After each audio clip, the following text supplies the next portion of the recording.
Hi and welcome to my channel. My name is Arrtx, aka Annika, and I thought we might do some finishing touches for this cute nighttime tree image we started in a previous video where I talked about how to base image and how to blend on any paper, but particularly in this case an Amazon paper with real brush pens, which if I didn't show you,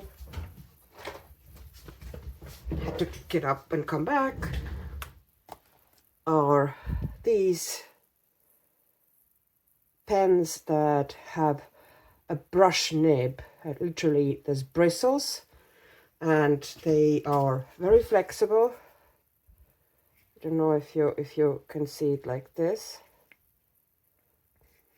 It's literally a brush. You can do super thin lines and a thick line. And you can kind of do dry brushing as well, which we used for the texture of the bark. Anyways, that's all done and dusted. So I thought we might as well kind of chill together and put some finishing touches onto this tree and, you know, everything else around it. So the tree, I actually, I already kind of started when I thought of filming. So I have mostly finished with the tree. The main thing with the tree is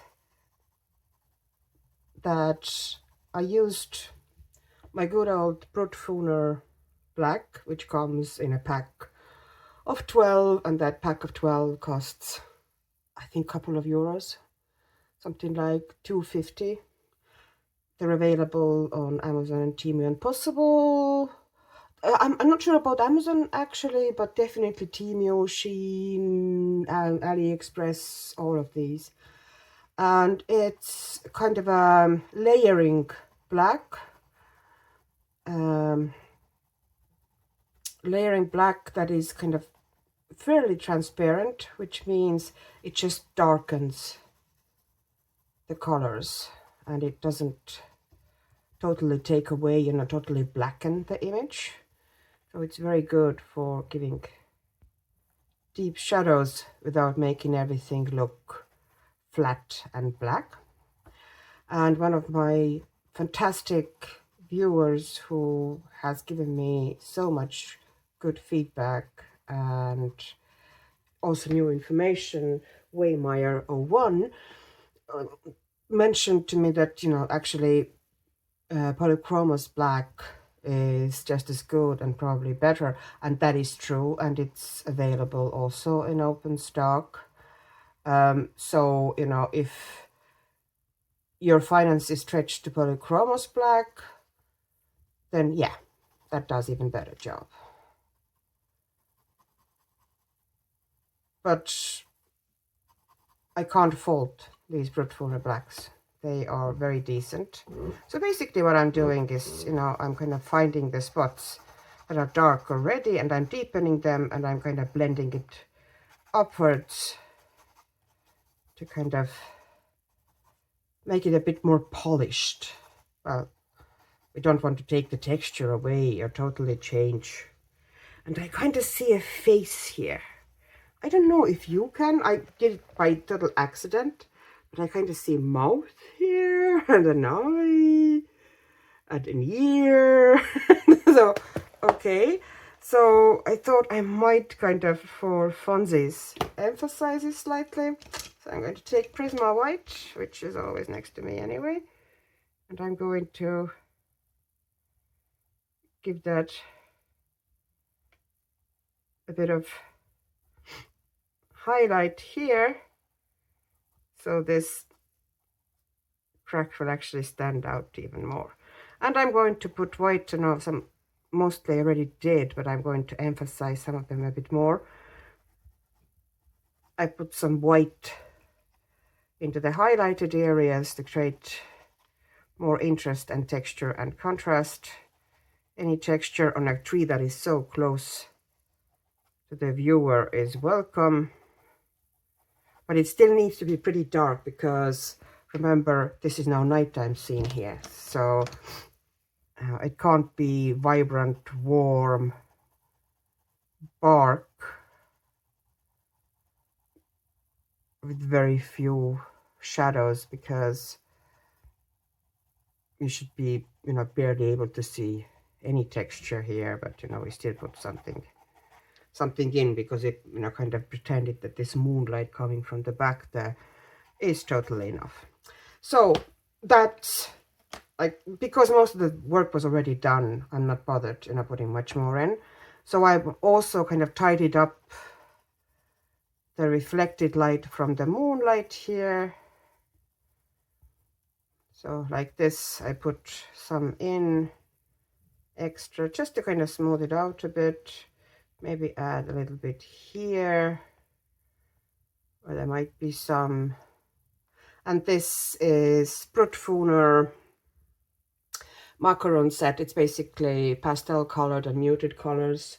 They have two sets. One is 50 set, another one is 72 set. Both of them are very good. They are lovely, soft pencils that lay down really good, blend really well, and cheap as chips. And this color is sky blue, the one I'm using. And I might have used a little bit of the lighter one as well, which is called Horizon Blue.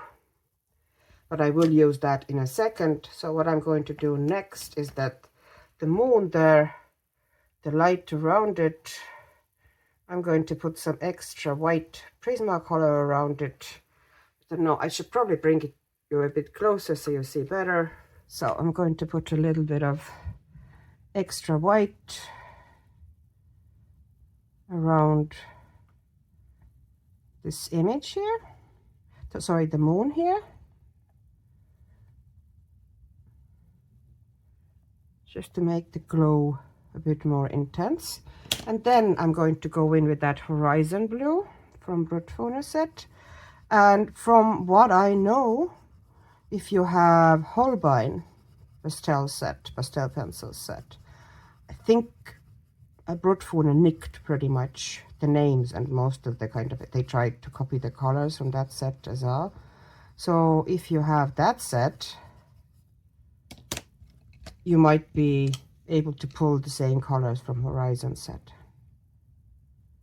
But I am happy out with my Brutfuner set. I think it's actually, you know, for their price, they're very good. They're constantly on my desk. I used them as additions to pretty much all of my pencil sets and love them dearly. And now I'm going to just put, I'm going to hold my pencil like this. This is now the sky blue. And I'm going to put some random textures into the moon. And now I'm having it on half angle and I'm sharpening those textures a bit here. Just, I'm taking the Horizon Blue and kind of blending it out. This time I have this almost white moon because all the light is very cool in this image. So I want to pretty much leave it as that. And I think I want something else, something more. And I have pencil that is called Saxe Blue, S-A-X-E, Saxe Blue. Like this, it's written. It's very hard to read because of the shiny print, which is tiny bit darker than these ones. If you want to, I should probably make a little video of all the kind of pastel colored or pastel or muted pencil sets I have in my stash. Okay, and now this moon here is as good as it gets. I'm not going to, I might go over it with Prismacolor just to blend everything together and make it a bit smoother. Yeah, that's better.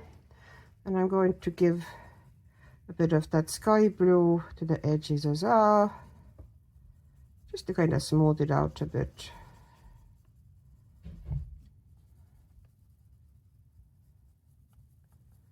It's not strictly necessary, but I like doing it.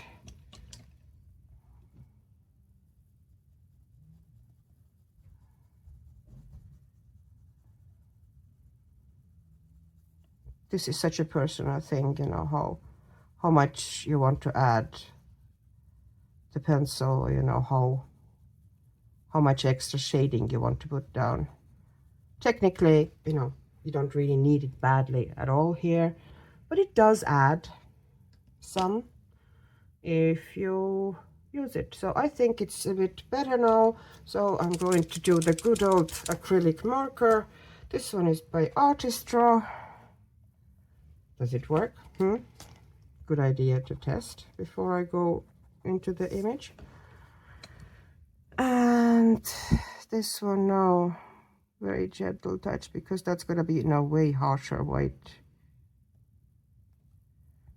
than anything else I put there. So that's kind of because my hand is in awkward angle here, the camera, it's going to be super wonky, isn't it?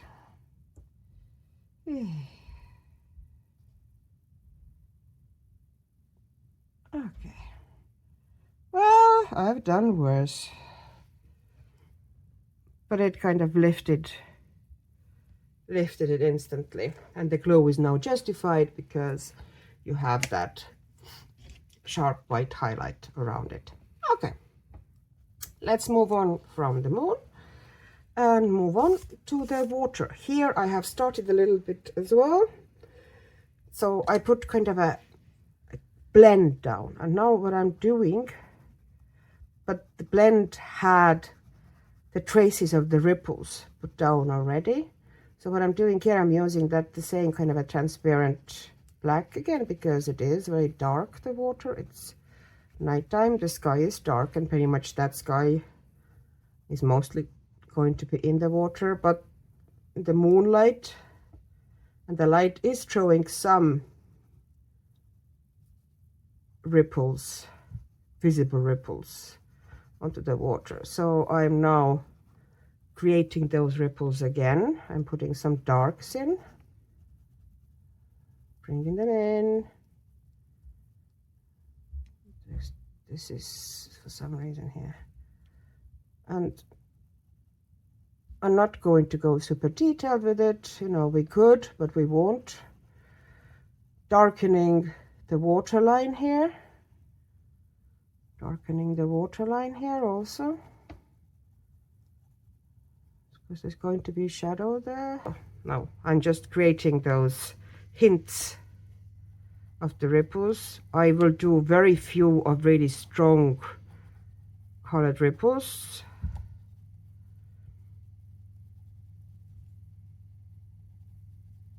because I don't want it to be overly emphasized, but I will throw some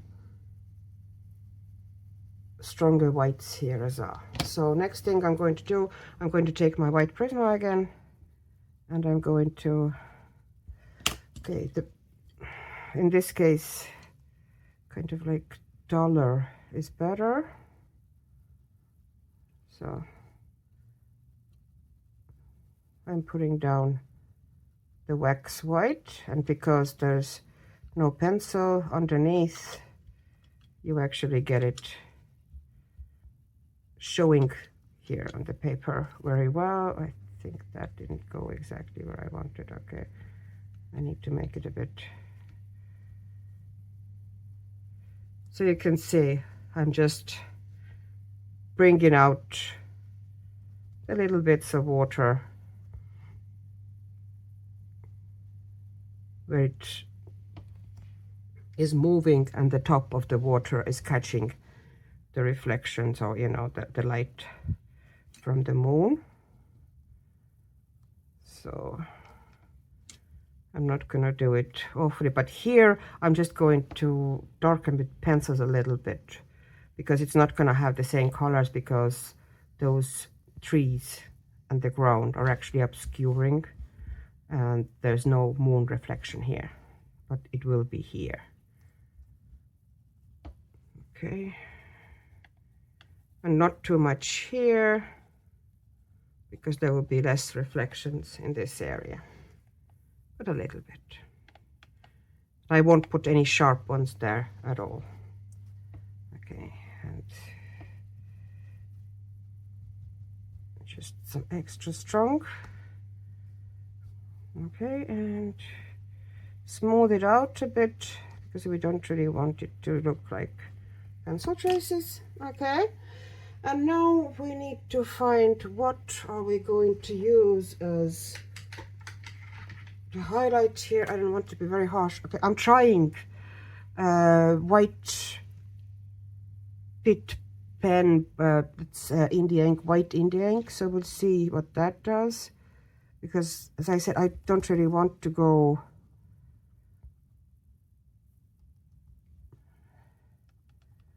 with the harsh acrylic marker here. I think it would be too much.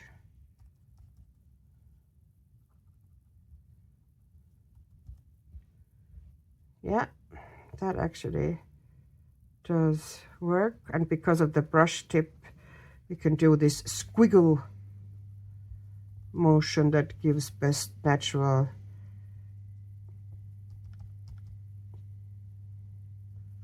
non-organized shape to the water. So I'm doing a couple of reflections in there as well. Okay,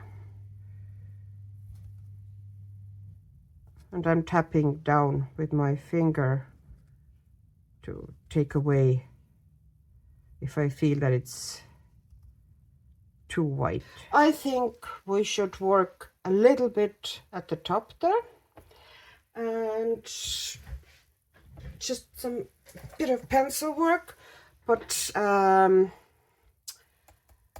black now wouldn't work there. We don't want very strong shadows there. So what I thought is, here we have Derwent, small set of Derwent pencils. Surely I can find something here. So not these colors, but this one that is cactus and looks kind of lovely and muted green would, I think, work really well here in these trees a bit, but I need something darker as well. So what will I get? Maybe obsidian green. Yeah, that's kind of really muted dark green. So I'm gonna grab that one too. And something to go into that color here, which is kind of a like almost tealish or aquaish color, and a more green leaning blue than blue leaning green. So what color will we take here? There's nothing really that would work. I will need to find that from some other place. Let's do those bushes first. So just a tiny bit in, where there would be darkness near the ground.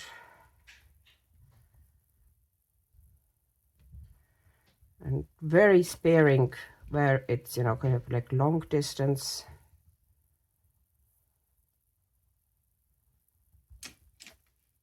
Because we don't want it to become very detailed there, because the eye shouldn't really go there that much. It should pretty much stay here at the front. But we want to put a tiny bit in. And I'm smoothing it just like a couple of tiny movements like this, like very lazy smoothing. I'm not doing big blending there. Just, so it wouldn't be very harsh. Okay, and now to the front here. And we're gonna do this one here and take it into, once again, kind of like a squiggly motion up and down to the sides, create a little bits that are almost like odd shapes in the middle of the foliage as well, because this, and make sure that you darken the bottom here.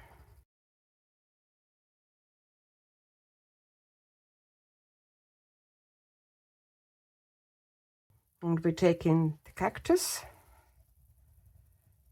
smoothing it a little bit, but not overly, because the whole point of this exercise was to add a little bit of texture.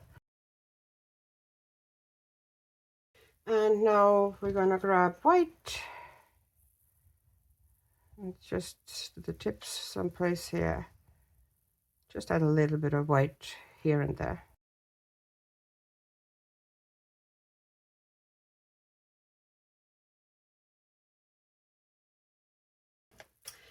But I need something now for the ground.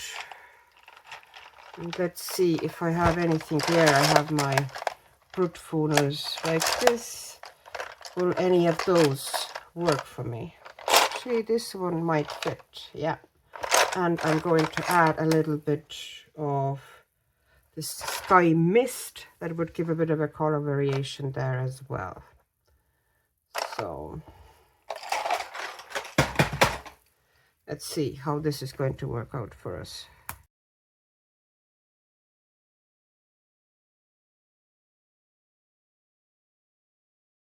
Now I might use a gray.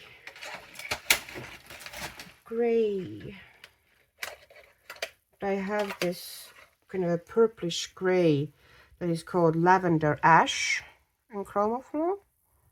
So I'm going to put that down to emphasize the shadow a bit here that is coming from these houses, and maybe into the shadow part of the houses as well. There's a barn and a house here, so just kind of darken. That's done. I'm not going to touch this area much more, but I will put some color here, and I'm now trying to find a color that would fit the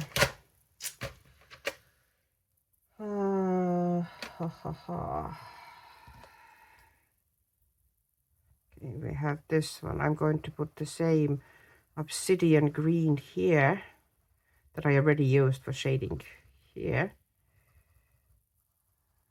but I'm not going to put it down very opaquely. No. And I'm taking it into the water as well, and the same story, keeping it fairly transparent. And the same here, I'm going to take it up, just give a bit of dimension to this riverside.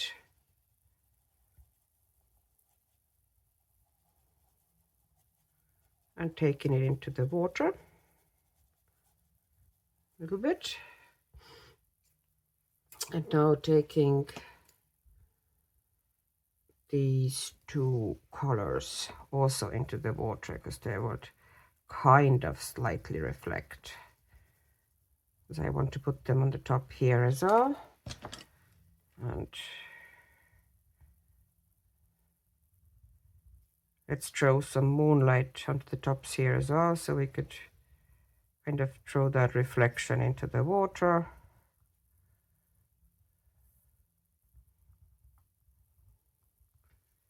And also there would something defining.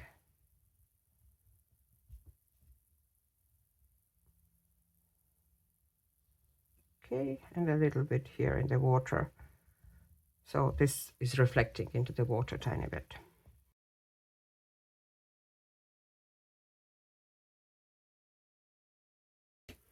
So is there anything here that I can use for these trees? They're pretty cool. Okay, so eucalyptus. Eucalyptus from Chromaflow 72 set should work perfectly here. And yes, it does.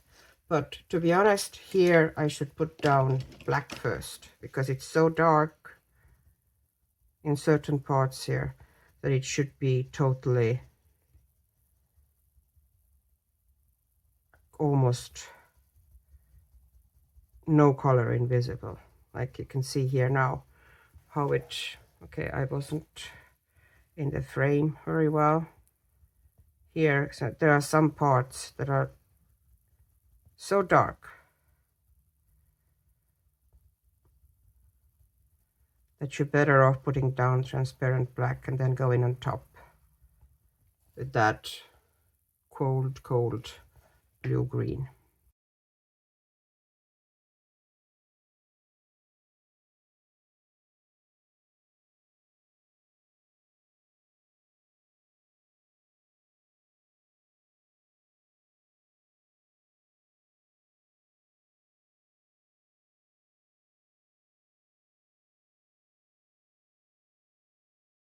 And now I'm taking this eucalyptus green and just throwing it in.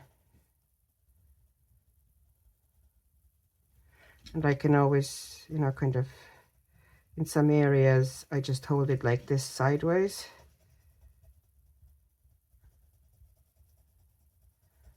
Just darken the area slightly without getting too detailed. Just putting down a wide swath of fairly transparent and slightly smoothing pigment.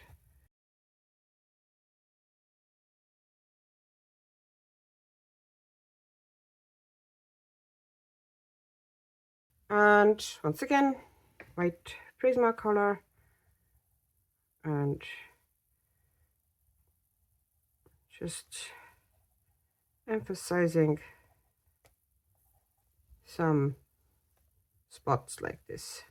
And I don't do every single tip of the foliage, or you know, the whole area lined. I'm putting it down here and there, and it's more effective that way than if I were to put a line of either acrylic marker or gel pen to all around those trees. I think it looks more natural, and also you don't lose the feel that it's dark.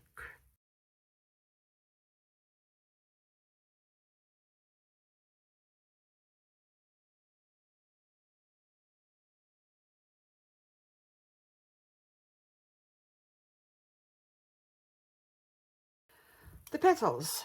I have two pencils. One is Fuchsia from Brutfuner Macaron set, which is, and another one is 797 from Faber-Castell Black Edition.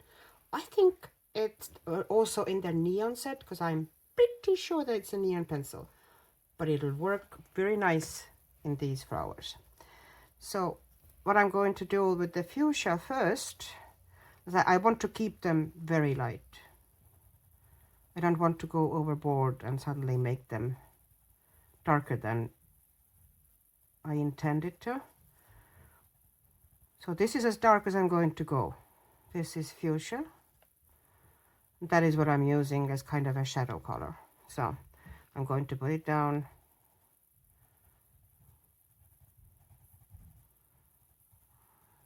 Where the pink glow is going to be, and where there's like shape that I want to kind of slightly emphasize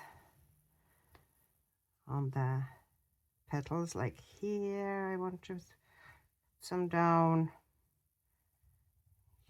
here, and here there's also like dip in the petal. Here there's a dip in the petal, so I'm going to take it down there and making sure that there's kind of a shadow underneath where the petal curls. And now I'm taking the neon one, which is 797. It's a beautiful, vibrant pencil.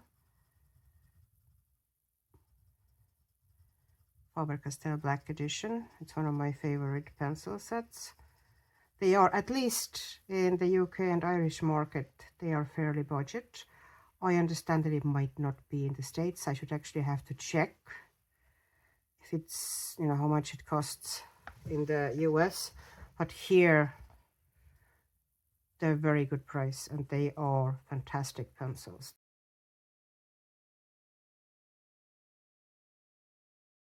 I'm going to try to get it closer because the camera actually kind of lightens and flattens what I'm doing here a fair bit. There's actually more of a kind of like a detail or variation in real life. But, you know, obviously, artificial light especially kind of kills things a bit. Those petals here are going to have a tiny variation. So I'm using the fuchsia again from the Brutfuner Macaron set.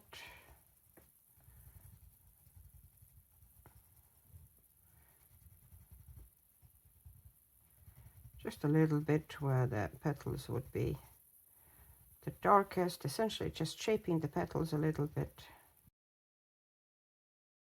Adding a little bit of that neon, just to kind of like little blush.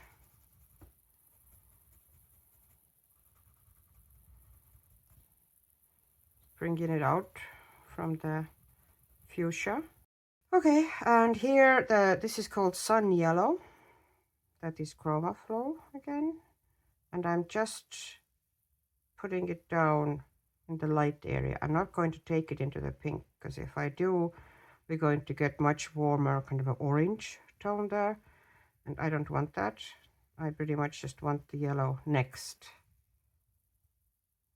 to the pink. So don't want to mix them. And on the bigger flowers, I'm going to add a little bit of Parmesan here in the lightest part that I didn't put the bright yellow down. Just for the interest. So it would be, no, a bit more variation. And once again, I'm taking it a bit closer. It's a very subtle, soft blend. But it makes the flowers glow here amongst all this dark foliage. The leaves on the tree, I thought to brighten them up tiny bit. So I'm adding Tropical Rain by Chromaflow and some Green Meadow also by Chromaflow. So I'm going through the darkest bits. Once again, not doing it very carefully, or just adding some of that Tropical Rain into the darkest bits, just to lift the leaves a little bit.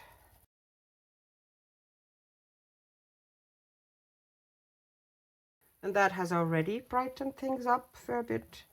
And then I'm adding a little bit of this meadow green to blend up to the lighter color. And then I might add a little bit of white at the end. And now we're going to grab the white and just lift, you know, some extra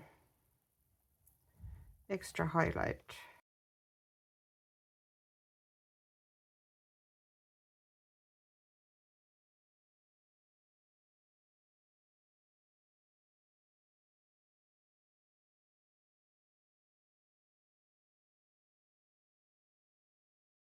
Now to the little squirrel thing. We want to make it a little bit brighter than it is at the moment, and also deepen the shadows. So we go with natural brown from Chromaflow range, and just, you know, putting dark down where I feel that this would be the darker area, like definitely here, definitely here, and his little leg. Yeah, there's definitely going to be dark here, the bottom of its tail. It's essentially sitting on it. And also because it's sitting against a tree and there's really no light hitting much there, we're going to do fairly dark most of his back as well.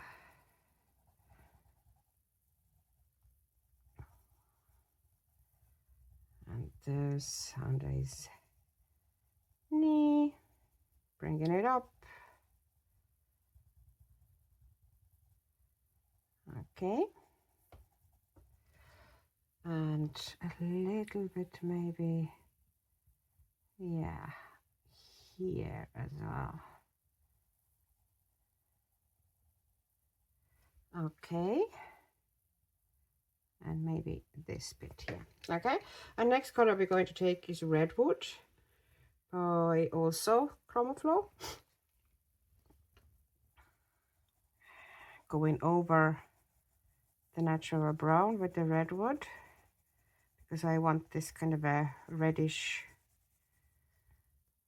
And here I'm starting to bring, I'm not really bothering doing fur texture on its body, but I'm going to, because the tail looks like it might be fluffy, I'm going to bring some pencil strokes into it that would kind of tell me that, you know, this thing has some hair in it. And it's very long hair.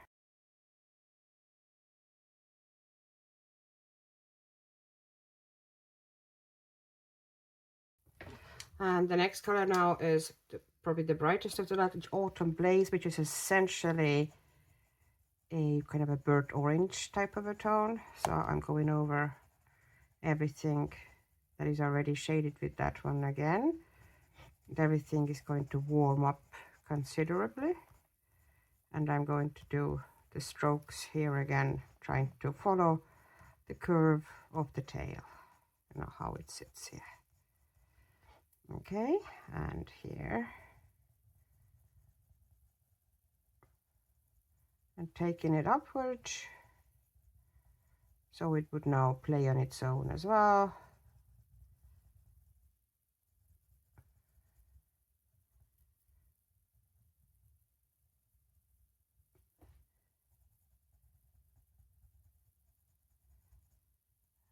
And up here, but not up to the very blue bit, you know, where the blue is, leave a tiny little area. If you do that sort of reflection, the orange doesn't go into, because you mix orange and blue and you get mud. And this one is now Dijon by Chromaflow again. Oops, sorry, forgot. I wanted these little fingers to be darker. These ones Dijon. And now I'm taking this Dijon here, and I'm not going much into the blue. I'm trying to kind of keep them next to each other, but not mixing with each other, because, you know, green is really not something I am looking for in my squirrels. And some lavender ash, which we used before, and specifically because of that, using again to kind of, you know, try to keep things more or less cohesive. It's always a good idea to try to reuse colors throughout the page. The end result will look better. Okay, so there we go. And underneath this little pot, maybe even try something darker, very, very lightly, that transparent black, to convey that it's darker there. Yeah, that is better. No. And the same story, we take some little strokes up to kind of fake that it's hair. And now we're going to take that bright white And maybe blend slightly into the gray here, just to make it look neater. Something dark into the ear, so I wouldn't look so naked there. And the same white, Prisma white. Pull some kind of like odd hairs out. Only if you know, not uniform, but you know, a couple of them. Okay. So it looks like it's something hairy and fluffy sitting on a tree. Now, and that looks now much more vibrant than it did before. Decided to prettify the flowers a bit by giving them a bit larger white highlights to make them a bit more airy and glowing.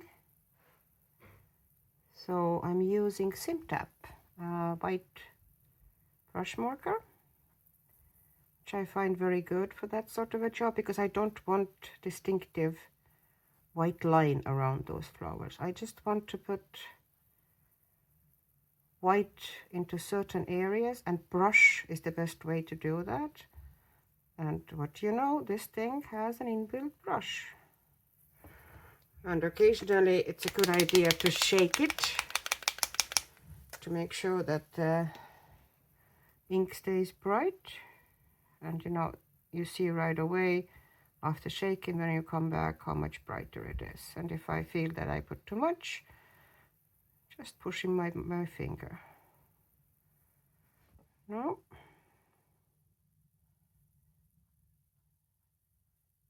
Just maybe even, you know, enlarge those petals a little bit. I'm not trying to cover line as much as I'm trying to add some white in certain areas.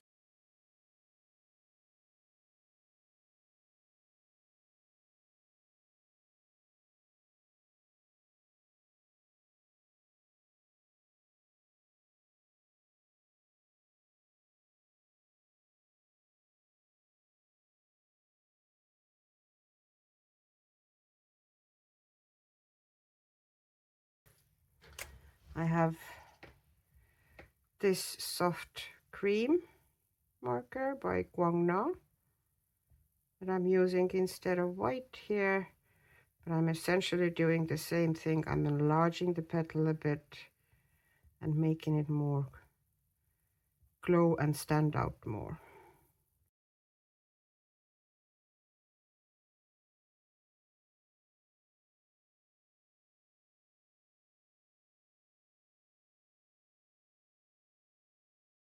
Here I have applied Sakura black glaze to the eyes of the birds and the squirrel here, this one, and then put highlights in with the acrylic pen. And now I am putting in little white dots in the sky, and as I suspected, they take on blue cast because of the water-based marker seeping through the acrylic as it dries. But I'm kind of okay with it. The subtle effect actually kind of appeals to me here. Okay. So making sure that they are uneven sizes, they're not at the same distance from each other. They're kind of randomly dotted across the sky. So big one here, tiny one next to it, another tiny one there, bigger one there, you know. And little groups of 3 or 4 and look good if they are different sizes. Okay, so we're doing that, and I'm also going to put some white dots onto the flowers just to add a bit of interest, just for funsies. And in the centers of the flowers I used gel pens. I don't know if you can see, it kind of all sparkles. I used these two gel pens. They're from Langua. I don't know exactly how to pronounce it, but these two. One is orange, one is gold, and they give really nice effect.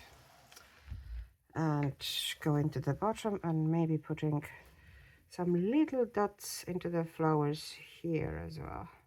I decided to add this glitter gel pen to the lines here, not in very tidy manner, kind of like rough,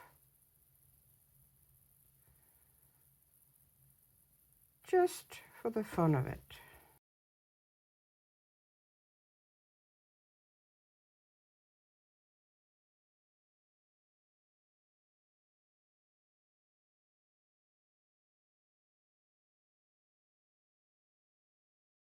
Here it is, finally finished. I added a little bit more of a glittery stuff to it than I initially planned. I decided to outline all the leaves and the kind of foreground on the tree with glitter gel pen, just because I thought it looked pretty. And it also kind of brought them more forward along with the tree. So it's finished now. I think it's, you know, for a quick real brush pen and minimum pencil page, it came out pretty nice. So hopefully you liked it. Have a good evening or day or morning, whatever it is in your corner of the world. If you like my videos, please like and subscribe. It helps YouTube to bring them to your attention better. And bye-bye.